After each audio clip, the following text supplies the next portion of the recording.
What's up, Buckeye Nation? Shane Larson here, also known as the Game Time Guru. Got to get this camera set up a little bit better for you guys.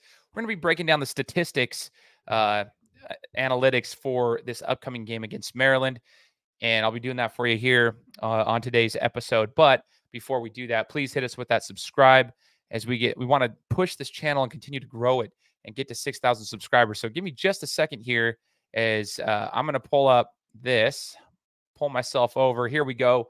Hopefully you guys will enjoy this little layout that we have today. Help us get to 6,000 subscribers.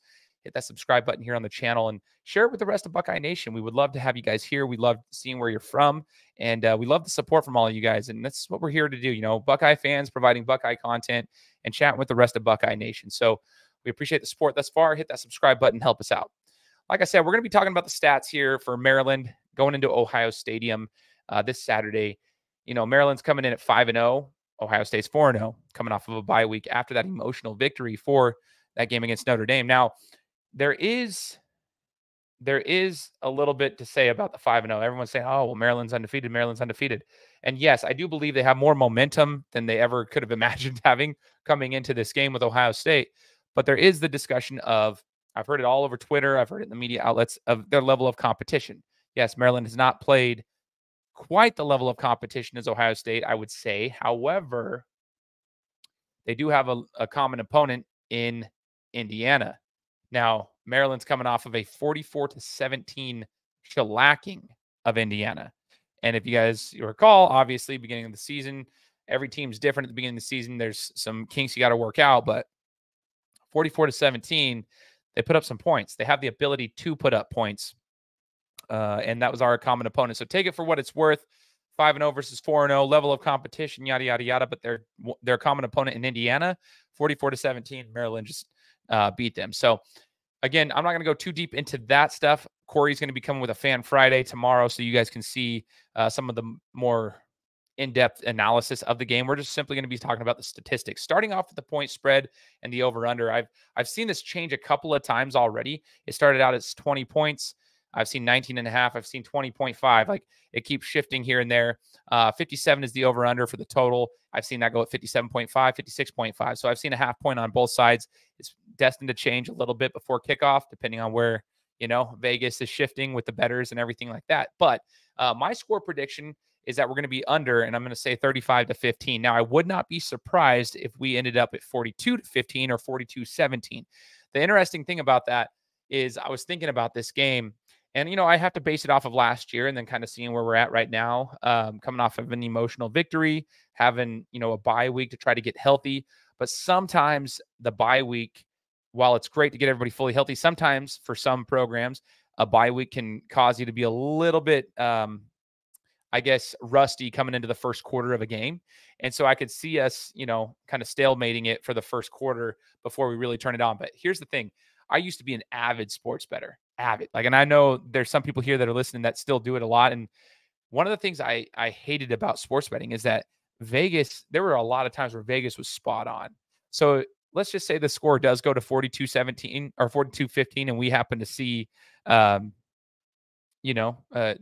touchdown on there, and it would be right at 57. And it makes you wonder, like, how do they know, right? Like, how do they freaking know this? Like, do it every single time. It's like 95% of the time there's always something there. So anyway, I'm putting a score prediction 35-15 with the under, but I want to know what you guys have to say too. So please leave us a comment below.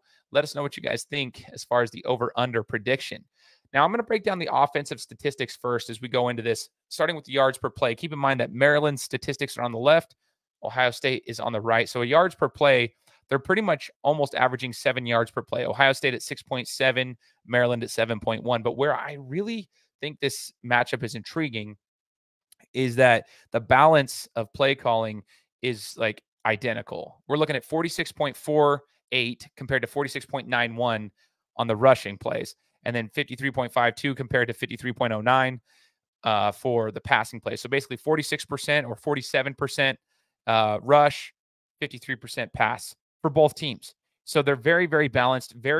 It's ironic how balanced they are and how comparable they are as far as their play calling schedule. Now, red zone scoring, this is another thing. Maryland's been putting up some points. They've been moving the ball again, we're looking at the level of competition they've had, but they've been moving the ball and they're converting in the red zone at 84.2%. Ohio State red zone scoring at 81.8%. Still pretty close to the same with, I would argue, Notre Dame's defense being a top-notch defense and whatnot. But man, they're very, very comparable.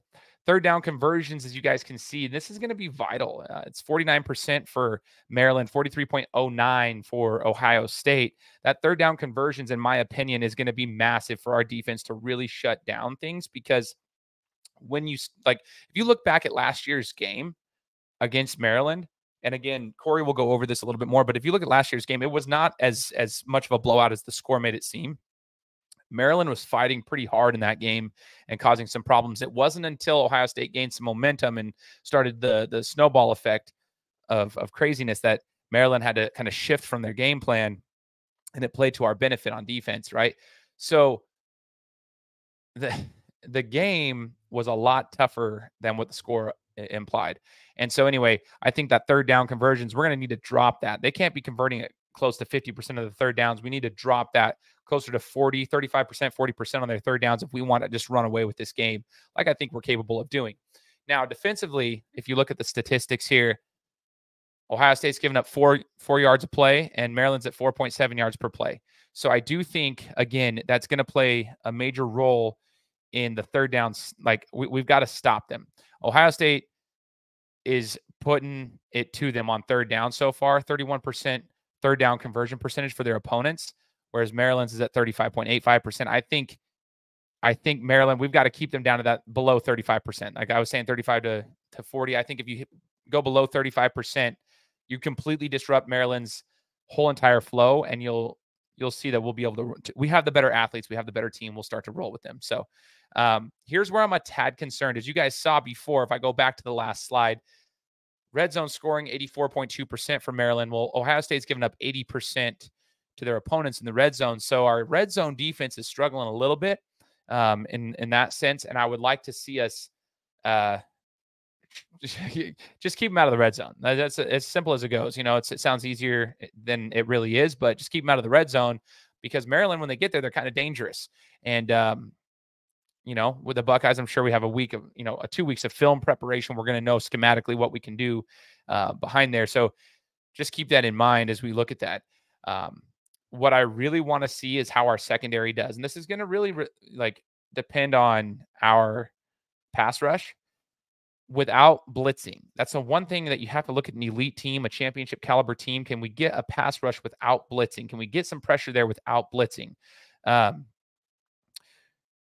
When you get Maryland out in space and they start to make plays running outside of the pocket, that's when it's dangerous. That's why they have they can make plays. And Ohio State's given up 56% completion percentage to their opponents right now. And I think Maryland has the ability to actually really attack that piece of it if we do not contain and get pressure without a blitz. We don't always have to have a blitz. And so, put our secondary in a good position to make some plays when the ball's in the air, get quick tackles in open field or an open space, and I think we'll be just fine.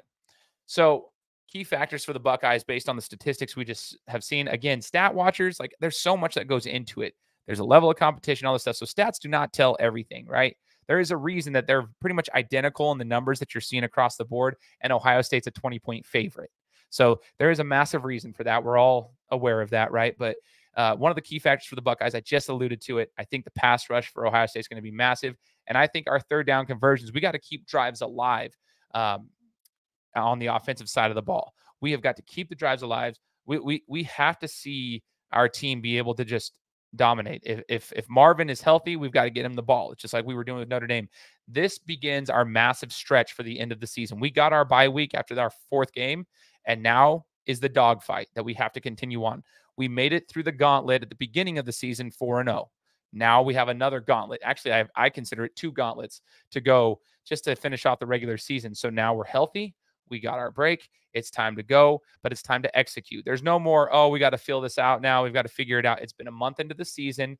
Now it's time to roll. It's October. And this is where the real football starts to happen. And that's what I'm expecting to see from Ohio State. No more, it's a first-year quarterback. No more, this is, Our defense has to figure this out, this. No, we've had 4 games and a bye week, time to execute, time to get down to it. All right, guys. So again, like I said, make sure that you're following us on Twitter. We have, or whatever you want to call it, X at this point. There's our handles right there for everybody here from the Scarlet and Great Empire. That's Johnny, Corey, and myself, if you want to follow us there. And again, hit that subscribe button. We appreciate you guys supporting us throughout the entire journey here.